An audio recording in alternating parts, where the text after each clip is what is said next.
This is it. What? Lucini pouring from the sky, let's get rich. What? The Jiki Vines and Sugar Dimes can't quit. What?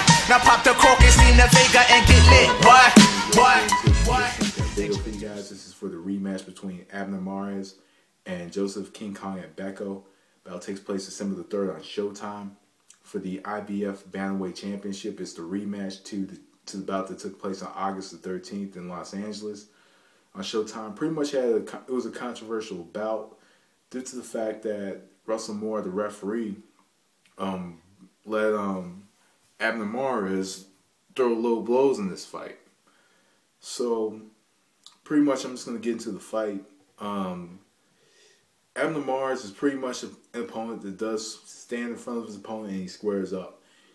But he gets away with it. He gets away with squaring up with his opponent due to the fact that he has quick feet. He has quick feet, he has quick hands, and he has power in both hands.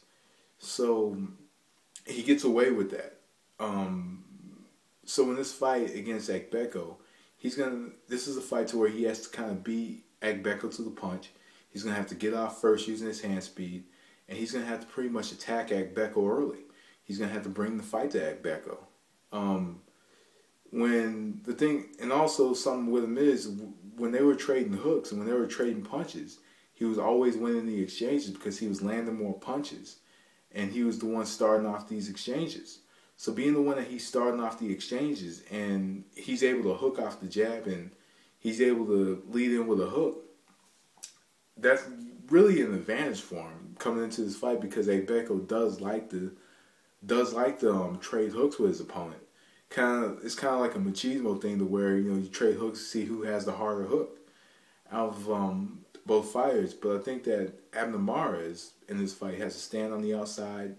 He's gonna have to stand on the outside, work behind the jab, use his hand speed, take the fight to Agbeko, make Agbeko actually take a step back, always come forward when Agbeko isn't doing anything.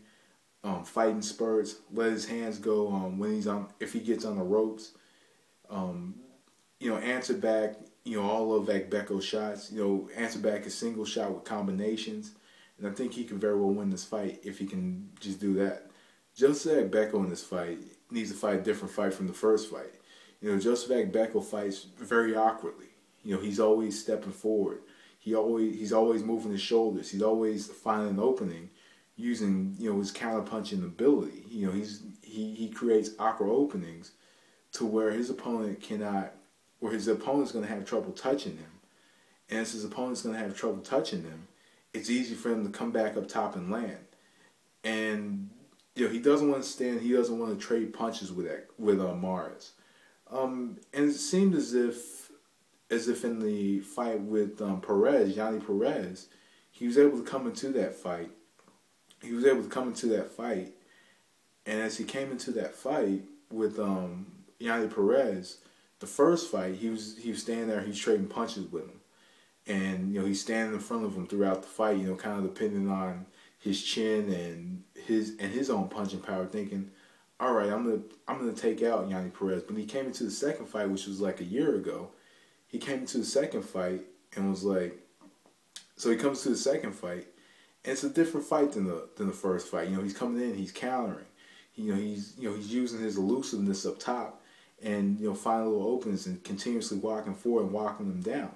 He's not engaging with any punches with Yanni Perez, and I think he needs to fight the same way he fought like back in December 11 of last year. He needs to create his own openings, create a little space, because Mares is going to be squared up with him. And a fighter that's squared up with you and doesn't a fighter that squares up doesn't create too many angles to work from or to cut off. So in this specific fight, he's going to have to kind of come underneath the Mares jab, come over the top with the right hand, and come underneath a lot of Mares punches and just come back over the top with his own punches, with power punches throughout the fight. Work behind the jab. Look to go to the body early, because Mares does seem to fade late, and it seems as if you can possibly outpoint Abner Mares late in fights if you don't get him early. But just pretty much, I think he just needs to fight this very awkwardly. Elusive upper body movement, continuously walking forward, slipping underneath his punches to counter with his own power punches. And I think he could very well win this fight just based on that. So who I think is going to win this fight? I'm going to go with Joseph King Kong Agbeko in this fight. It just seemed to me when he fought Yanni Perez that he can, with Yanni, what it seemed to be with Yanni Perez is that he'll fight a rematch a lot differently than he'll fight the first match. He wasn't like he just seemed to fight that one much, perfectly. And I think he's going to go in knowing that he's been in 12 rounds against Mares. I think he's going to be able to come in and find a way to outpoint him and neutralize the Mares attack. And Mares actually does go to the body when he's not low blowing him. He does go to the body early. And something that I do look at is the back condition of Joseph Agbeko. That's something I also look at. And that could possibly affect his elusiveness in this fight. But I'm just going to go with Joseph Agbeko, and I'm not confident behind picking Joseph Agbeko in this fight. I think Mares could win this fight. This is a winnable fight for both fighters. But I think that Agbeko does seem to fight better in rematches compared to the first fight with opponents. So I'm going to go with Joseph Agbeko in this fight. So anyway, peeps, that was the distance. Thanks for your time. Thanks for watching. Peace.